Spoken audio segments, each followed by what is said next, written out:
E aí pessoal, como é que vocês estão? Eu espero que esteja todo mundo em casa, se protegendo, tá? Saindo só quando for necessário. Bem, essa videoaula é uma aula de ciências para o sexto ano, tá certo? O livro que a gente vai usar é esse daqui, ó, tá? E o capítulo é o capítulo 5, que é as estruturas internas da Terra. Por isso que vocês estão vendo esse slide aqui, camadas internas da Terra. Então, antes de começar a falar a respeito do assunto, a gente precisa primeiro entender a composição da Terra, do que ela é feita, as suas camadas, é responsabilidade da geologia. No livro de vocês vão ver no segundo parágrafo, especificando que a geologia é a ciência responsável pelo estudo da Terra em si, né? Tudo que tem abaixo dos nossos pés, certo? E ela tem essa função no sentido de ajudar que nós, seres humanos, possamos aproveitar da melhor forma possível os recursos da Terra, tá bom? Então vamos lá. Camadas internas da Terra, tá bom? Eu vou ficar lendo o slide e comentando em cima. Se vocês não gostarem desse formato, preferirem uma coisa sem leitura ou mais leitura, não sei, comenta para a gente ficar sabendo, tá bom? E melhorar essa aula para vocês. Vamos lá. Camadas internas da Terra. Há 4,5 bilhões de anos, a Terra se formou a partir da aglomeração de matéria e bombardeio de meteoritos e cometas. Basicamente está dizendo que há 4,5 bilhões de anos atrás caíam muitos meteoritos e cometas na Terra, certo? Meteoritos.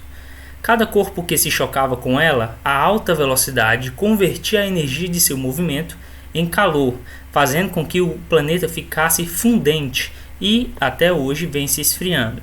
Então, o que é que significa? Basicamente caíam tantos meteoros na Terra, tantos meteoritos na Terra, né? Meteoros não, tá?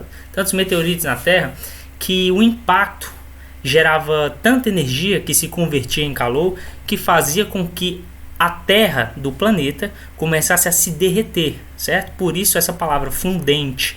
Fundente é quando algo sólido vai se tornando líquido. Aí é que a gente tem a ideia de magma, tá? O magma é pedra derretida.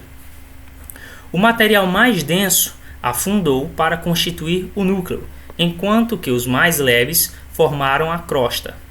Tendo em base o material que é formado, o interior da Terra, é dividido em diversas camadas.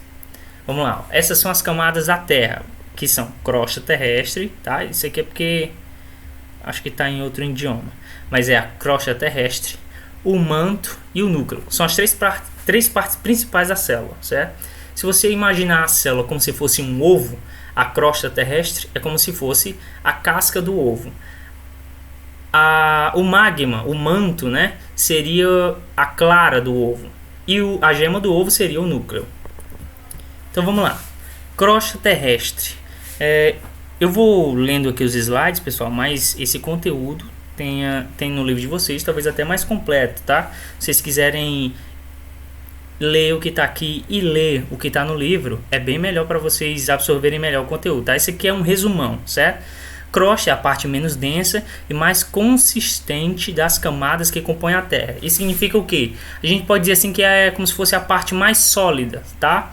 É como a casca do ovo. Imagina o ovo. A parte mais sólida do ovo é a casca. E o interessante dessa comparação da Terra com um ovo é que a crosta terrestre ela também é muito fina, como a casca é para o ovo em si, certo? A crosta terrestre ela é uma camada muito fina se comparada a toda a extensão da Terra. É coberta por uma fina camada, o solo, sobre a qual nós vivemos. Sua espessura varia de 10 a 70 km. Como assim? Basicamente, a crosta terrestre, se você fosse cavar para baixo, no chão, se você chegasse no chão do seu quintal e cavar para baixo, até que você vai encontrar magma, você vai cavar de 10 a 70 quilômetros. Tem que ser um buraco imenso de fundo, certo? A crosta é formada por rochas e minerais. As rochas são agrupamentos de minerais e os minerais são elementos ou compostos naturais sólidos. Essa parte aqui é tem mais a ver com o próximo capítulo que a gente vai ver, então não é para essa aula, tá certo? Vamos focar mais nas camadas da Terra mesmo. O manto. O manto constitui 83% do volume e 65% da massa do nosso planeta, ou seja, a maior parte do planeta Terra é o manto. Assim como num ovo é a clara, né? Está abaixo da crosta, tá? A crosta terrestre e manto, como a gente viu nessa imagem aqui, ó. Isso daqui, não sei se dá pra ver, ó. Tudo isso daqui é manto, só isso aqui é crosta. Na verdade ainda vem mais, né? Ó, olha que o tanto de manto que tem pro tanto de crosta terrestre que tem, né? É muita coisa. Vamos lá. Está abaixo da crosta terrestre e apresenta-se em estado pastoso. Como assim estado pastoso? Porque o magma, pessoal, ele não é bem líquido, né? Ele é um meio termo. Imagina assim, como se você comparasse água e uma vitamina. Geralmente a vitamina ela é um pouco mais espessa, não é? Então, o magma ele não é totalmente líquido, ele é mais pastoso, certo? Entre 60 e 3 mil quilômetros de profundidade e 2.000 a 3.500 graus Celsius, certo? Então o interior da Terra, quanto mais fundo a gente vai, mais quente é, certo? Tal material magmático está sempre em movimento. O núcleo é a camada mais interna, com cerca de 3.400 km de espessura. Olha só, não é pouca coisa não, tá? O núcleo é tudo isso daqui, ó. Mas ele se divide em dois tipos de núcleo. A gente tem o núcleo externo e o interno, certo? O núcleo externo é líquido e formado basicamente de ferro e níquel derretidos. Níquel é outro tipo de metal, tá? O núcleo interno é sólido e contém principalmente ferro e níquel com temperatura acima de 4.000 graus Celsius. Olha que interessante, né? Quanto mais fundo a gente entra na Terra, tá? Só imagine, não é literalmente. Quanto mais fundo você for entrando na Terra, você vai encontrar magma. Quanto mais fundo você for, mais a temperatura vai aumentando, certo? Isso, o núcleo interno, que é a parte mais dentro da Terra possível, ele é sólido. Olha só como é interessante esse conceito. E aqui ainda tem informaçãozinha extra, né? A uma velocidade de 100 km por hora, seria possível percorrer os 6.400 km entre a superfície e o centro da Terra, em um pouco mais de 60 horas. Então é enorme. O nosso planeta é enorme, tá? Não é o maior do sistema solar, mas pra gente ele é muito grande. Na verdade é nós que somos muito pequenos, né? Aí aqui a gente tem aquela comparação, né, que eu estava fazendo. Se a Terra fosse um ovo, a crosta terrestre seria a casca, o manto seria a clara do ovo e o núcleo seria a gema. Vamos lá. Teoria da deriva continental. O que é a teoria da deriva continental? Seguinte, é conhecido na ciência um fato que para vocês pode ser no mínimo interessante, certo? Os continentes, antigamente, mas tipo bem antigamente mesmo, há milhões de anos atrás, os continentes eram todos interligados, formavam uma espécie de supercontinente que era conhecido como Pangeia, certo? A Pangeia era a conexão de todos os continentes. Ó. Se você observar aqui embaixo, ó, nesse mapa mundizinho aqui, você vai ver que se você tiver um mapa aí, né, ou pesquisar aí na internet um mapa, você vai ver que essa costa aqui da América do Sul, ela quase que encaixa perfeitamente com essa costa aqui do continente africano. Isso é interessante. Então, a gente vai falar um pouquinho mais disso um pouquinho para frente. Vamos lá. A Pangeia era um supercontinente que se separou. Mas se separou como? É isso que é a teoria da deriva continental. A deriva continental diz que esse supercontinente se dividiu em vários continentes que se tornaram os continentes que nós conhecemos hoje por conta do movimento das placas tectônicas, certo? Então vamos lá. O que são placas tectônicas? Basicamente, a crosta terrestre, né, essa partezinha bem fina aqui, ela não é uma camada como se fosse uma casca de ovo inteirinha, tá? Ela é composta de vários, imagine assim como vários blocos de pedra imensos que ficam boiando no magma, tá?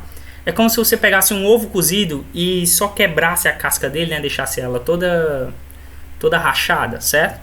Isso é mais ou menos o conceito das placas tectônicas em comparação à extensão da Terra, tá? As placas tectônicas são blocos de terra que ficam flutuando no magma. Elas se movimentam entre si, podendo se chocar ou até assim se esfregar uma na outra, né? Ou se afastar, tá?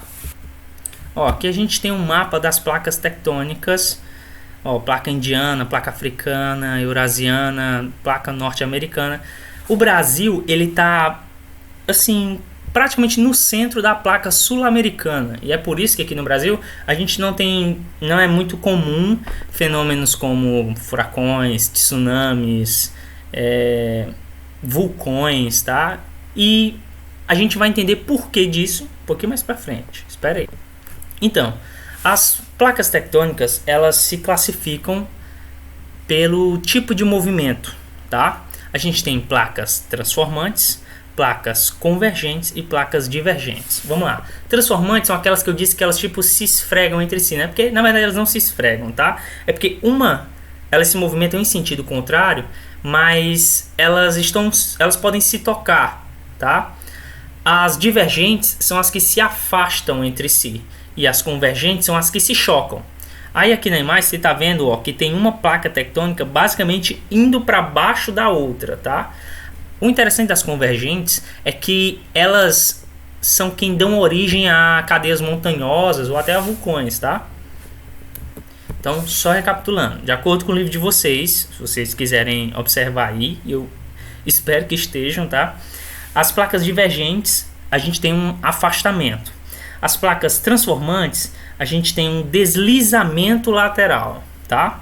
E as placas convergentes, a gente tem colisão. E nessa colisão é onde se formam as montanhas, tá bom? Ou vulcões. Bem, algumas placas tectônicas, no caso aqui as transformantes e as convergentes, devido a elas estarem interagindo entre si, eu quero dizer se chocarem ou deslizarem entre si, elas provocam fenômenos como terremotos, tá? Você tem que imaginar o seguinte, são blocos de pedra imensos. Quando você pega uma pedra e passa na outra, dependendo até da velocidade com que você faz isso, e também do tipo de pedra, você produz uma faísca, né? A gente já viu em filmes o pessoal fazendo fogo, fazendo assim com as pedras. Então, imagine grandes pedaços de terra, mas tipo enormes mesmo, deslizando entre si ou até se chocando. O impacto que isso tem na natureza é sem limites, certo? Você tem que imaginar o seguinte, entre placas que se chocam ou deslizam, as pessoas que moram em cima dessas placas vão sentir esse impacto. E esse impacto ele acontece na forma de terremotos. Se essas placas estão debaixo d'água, né? Aí a gente vai ter um terremoto debaixo d'água que a gente conhece como maremotos. Sendo que o vulcanismo também é um exemplo de consequência desse deslocamento das placas tectônicas, né? Tá aqui, ó. Consequências dos deslocamentos. As placas, ao se deslocarem, provocam instabilidades tectônicas, representadas principalmente por vulcanismo e terremotos. Então vamos lá, ó. Numa explicação bem por cima, tá? Porque a gente só precisa entender inicialmente o conceito, tá? O conceito é mais ou menos isso, ó. Você tem uma placa tectônica se chocando com outra. Esse impacto faz com que o manto seja expelido para cima aqui pelo vulcão. E aí você tem uma erupção vulcânica, tá? Na realidade, não necessariamente isso acontece por conta desse choque das placas tectônicas, porque assim, dentro da Terra tem uma pressão enorme, já que é muito quente, lá dentro a pressão é enorme, é como se fosse uma panela de pressão e o vulcão fosse aquela válvulazinha que fica em cima da panela de pressão rodando quando já está cozinhando, certo? Ó, vulcanismo. Chama-se vulcanismo as diversas formas pelas quais o magma do interior da Terra chega até a superfície, seja sólido, líquido ou gasoso. Sólido, no caso, líquido é na forma de magma, de lava, né? É importante isso, ó. Quanto o magma está dentro da Terra, ele tem que ser chamado de magma. A partir do momento que ele é expelido pelo vulcão, não se chama mais magma. Aí chama-se lava. Não é larva, tá? Larva é de inseto. Lava é o material que é expelido pelos vulcões. E o gasoso é os geysers, né? Para quem não sabe o que é geyser, é só lembrar daquele, acho que era do Gelo 2, que tem uns buracos no chão que ficam expelindo tipo fumaça, só que não é fumaça, é água em temperaturas muito altas, tá? Aí sai tipo água com vapor, certo? Ó, a temperatura da lava do vulcão varia entre 700 e 1200 graus Celsius. Imagine que em um dia quente a temperatura atinge 40 graus Celsius e que o forno de casa não passa de 220 graus Celsius. Isso aqui é só para você ter uma noção de como lá dentro é quente. O forno do seu fogão ele chega a 220 graus. Só lá perto do vulcão, assim, bem na boquinha do vulcão, é 700.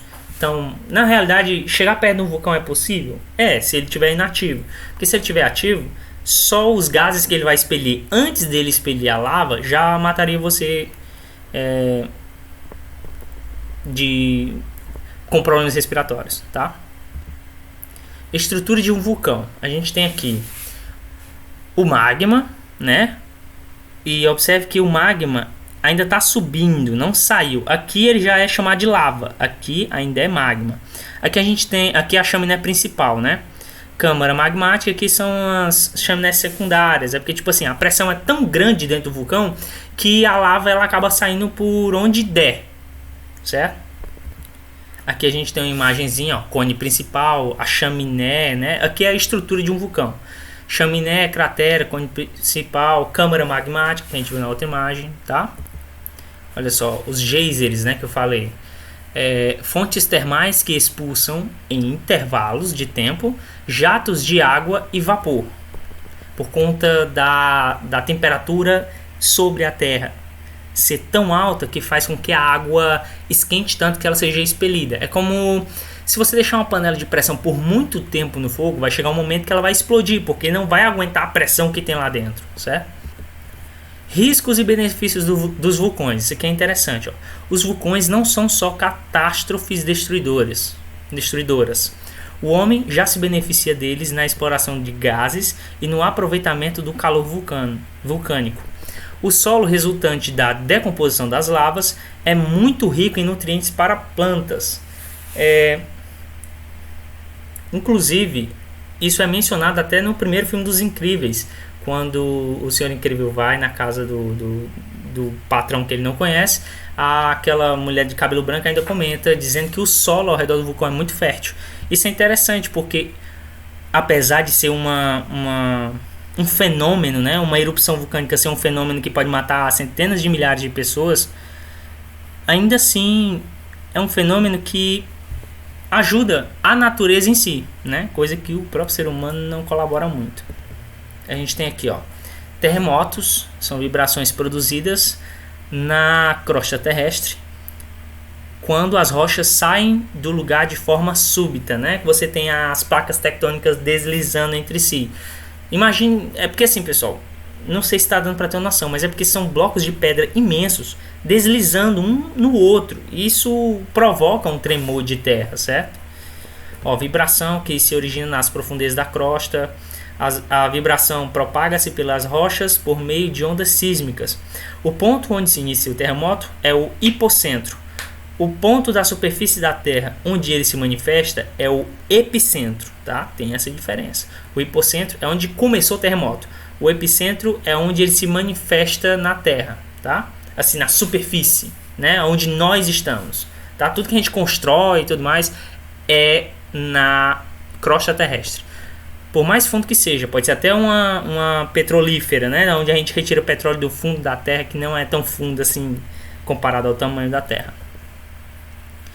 Aqui a gente tem só uma imagem mostrando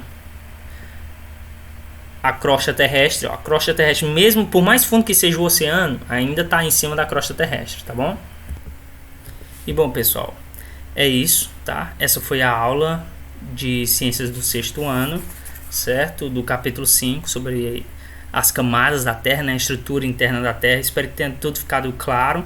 Se tiver alguma dúvida, a gente vai fazer lives para fazer correção de atividades e tirar dúvidas. Inclusive, falando nisso, a atividade de vocês, né? Façam as atividades da unidade 5, que são da página 45 até a página 49. É até bastante página, mas esse conteúdo é super interessante. Se alguém tiver alguma dúvida na live, a gente vai procurar sanar essas dúvidas, certo? Valeu, até a próxima.